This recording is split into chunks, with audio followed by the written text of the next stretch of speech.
De nos jours, il semble que tout le monde ait un nouveau meilleur ami qui l'aide dans ses travaux scolaires ou professionnels, répond à toutes les questions qui lui viennent à l'esprit et lui donne même des conseils sur la vie lorsqu'il en a besoin. Et le plus beau, c'est que cet ami est toujours disponible. Mais qui est-ce? Ou plutôt, qu'est-ce que c'est? Ce n'est autre que ChatGPT, bien sûr. Mais il y a un hic. Tu dois poser les bonnes questions ou choisir les bons mots lorsque tu chattes avec lui. En d'autres termes, tu dois l'orienter dans une certaine direction pour obtenir des réponses solides. Et ne te laisse pas abuser par la simplicité de la chose. Crois-moi, il est plus difficile qu'il n'y paraît de rédiger des messages guides pertinents. Mais je suis là pour t'aider. Voici quelques conseils géniaux qui t'aideront à obtenir les meilleurs résultats lors de tes conversations. Commençons par la base. C'est toujours un bon point de départ.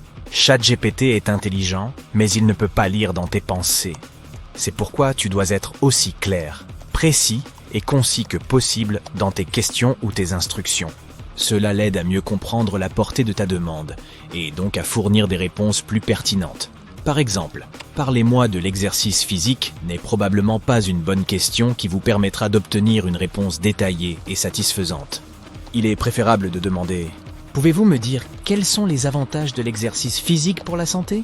Deuxièmement, évite d'écrire des termes ambigus dans tes messages guides. Plus tu fournis du contexte à ChatGPT, mieux c'est. En faisant cela, tu l'aideras à comprendre le sujet dont tu parles avec plus de précision. Imaginons que tu souhaites demander à ChatGPT s'il peut écrire des paroles de chansons pour toi. Au lieu de demander simplement « Peux-tu m'écrire une chanson ?», tu pourrais inclure des informations sur le thème que tu veux donner à ta chanson, le genre de musique que tu as en tête, et ainsi de suite. Le troisième conseil que j'ai à te donner est d'éviter de poser des questions auxquelles il faut répondre par oui ou par non, car tu n'obtiendras que des réponses génériques et simples. En revanche, si tu poses des questions ouvertes qui commencent par « quoi ?», « pourquoi ?», « comment ?» ou « pourriez-vous expliquer ?», il est plus probable que tu obtiennes une réponse beaucoup plus nuancée et personnalisée. Par exemple, au lieu de demander « la pizza est-elle bonne ?», la question la plus bête du monde, n'est-ce pas? Essaie plutôt de demander « quels sont les types de pizzas les plus populaires dans le monde ?» Le quatrième conseil que j'ai à donner est en quelque sorte une suggestion. ChatGPT n'est pas un humain, et on est bien d'accord. Mais cela ne veut pas dire qu'il est acceptable d'utiliser de l'argot et des mots inappropriés quand on écrit des messages guides. Oui, il ne sera probablement pas confus, choqué ou offensé si tu utilises un tel langage. Après tout, il s'agit d'un modèle linguistique d'IA qui a la capacité de comprendre et de traiter un large éventail de styles de langage. Cependant, ChatGPT indique lui-même qu'il ne fournit pas toujours des réponses appropriées à ce type de langage. Tu ne me crois pas? Pose-lui toi-même la question. Et s'il y a la moindre chance qu'un avenir digne d'un film de science-fiction nous attende, ce serait une bonne idée de le traiter avec gentillesse et respect. En somme, restez dans les petits papiers de ChatGPT, au cas où le Terminator se pointerait. En ce qui concerne le cinquième conseil, si tu envoies une question et que ChatGPT ne te donne pas de réponse qui te convienne, n'abandonne pas tout de suite. Essaie de modifier ta question avec de nouveaux mots-clés plus pertinents pour aider ChatGPT à mieux comprendre ce que tu cherches et à se concentrer sur les éléments essentiels de ta question. Mais il arrive aussi que ChatGPT en fasse trop, et je ne parle pas du fait qu'il reçoit environ 10 millions de demandes par jour. Si ta question est trop complexe, par exemple, comment créer une boutique en ligne et en faire la promotion, il est préférable de la diviser en 2 parties. Si tu demandes quelque chose comme « Quelles sont les étapes à suivre pour créer une boutique en ligne ?», suivi de « Quelles sont les stratégies publicitaires efficaces pour une boutique en ligne ?», ChatGPT pourra vous donner une réponse plus détaillée. En outre, il est possible de poser des questions de suivi à ChatGPT afin de clarifier une réponse ou même de la développer. Par exemple, si ta question initiale est quelque chose comme « Quels sont les avantages de l'utilisation des outils d'IA ?», tu peux toujours la développer avec une autre question comme « Pouvez-vous donner des exemples spécifiques sur comment les outils d'IA peuvent être utilisés dans le copywriting ?» Ce n'est pas pour rien que le modèle ChatGPT est appelé intelligence artificielle. Il est en constante évolution et peut apprendre à mieux répondre à tes questions en fonction des instructions que tu lui donnes. Mon 7e conseil est donc de lui donner du feedback. Laisse-le apprendre à te connaître et à savoir ce que tu attends de la discussion que tu as avec lui. Si tu penses que la réponse que tu obtiens n'est pas celle que tu attendais, fais-le savoir au modèle pour qu'il comprenne ce qui n'a pas fonctionné et qu'il génère une nouvelle réponse améliorée.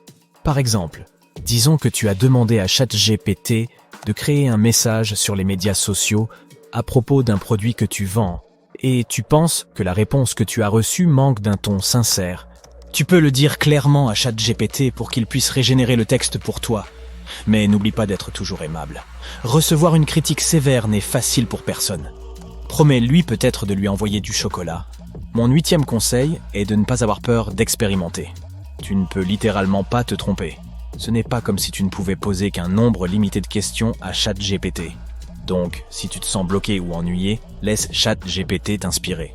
Essaie de lui demander de générer plusieurs types de contenus, tels que des histoires, des poèmes, des blagues ou même des images. Ce que nous appelions autrefois des photos. Même si tu n'obtiens rien d'utile de ton chat expérimental, il sera certainement amusant de voir ce que le modèle produira. Voici quelques exemples de suggestions amusantes à essayer. Écrivez une fanfiction sur la saga Hunger Games en incluant un sorcier de Poudlard parmi les tribus. Imaginez que vous êtes un rappeur qui doit chanter un air à l'opéra. Expliquez-moi ce que vous ressentez avant de monter sur scène. Créez un jeu dans lequel le personnage principal est un apprenti sorcier raté qui transforme accidentellement son maître en pomme de terre. Enfin, et surtout, fais des recherches sur ChatGPT. Découvre ce que tu peux obtenir de lui et ce que tu ne peux pas avoir. ChatGPT a certainement ses limites. Le modèle ne peut pas aller au-delà des connaissances et des informations qui ont été introduites dans sa base de données. Il n'est pas non plus capable de comprendre le sarcasme ou l'ironie, ce qui peut parfois conduire à des réponses inexactes ou inappropriées. Il manque d'expérience sur le terrain. Il ne peut pas s'appuyer sur les émotions ou les sentiments pour générer des réponses. Il ne peut utiliser que des données textuelles et ne peut pas traiter les données visuelles ou auditives. Les barrières linguistiques et culturelles s'appliquent toujours puisqu'il peut ne pas être familier avec certains contextes culturels. Mais ces limitations ne changent rien au fait qu'il s'agit d'une merveille technologique. Tant que tu sais écrire des messages efficaces, les choses que tu peux faire avec ChatGPT sont infinies. Voici donc quelques exemples de ce que tu peux faire avec ChatGPT et dont tu n'es peut-être pas encore conscient. Tu peux obtenir tes réponses de ChatGPT sous forme de tableau si tu en fais la demande. Il est même possible de les produire dans un format standard que d'autres programmes tels que Microsoft Excel peuvent comprendre. Il est également possible d'utiliser ChatGPT pour créer des messages guides pour d'autres outils d'intelligence artificielle, tels que DALL-E. Il peut traduire des textes dans d'autres langues et vérifier les fautes de grammaire et de ponctuation pour toi. Enfin, il peut expliquer des concepts scientifiques complexes ou simplifier des textes difficiles à comprendre. ChatGPT peut t'aider à faire de nouvelles recettes, à te préparer pour les dîners en famille, à planifier tes vacances, à créer des playlists, à te donner des programmes d'exercice et à t'aider à vivre ta meilleure vie. Avec l'aide de ChatGPT, tu seras en mesure de créer un nouveau CV plus efficace. En faisant attention, tu pourras même obtenir des réponses de ChatGPT dans le style de ton auteur préféré. Avant de te précipiter sur le site de ChatGPT pour essayer tout ce que tu viens de découvrir, il faut que tu saches que l'ingénierie de l'incitation est en train de devenir une compétence spécialisée à part entière. Alors, si tu arrives vraiment à t'y faire, qui sait, peut-être seras-tu l'employé numéro 1 que toutes les entreprises voudront embaucher, car même ChatGPT a besoin d'un directeur.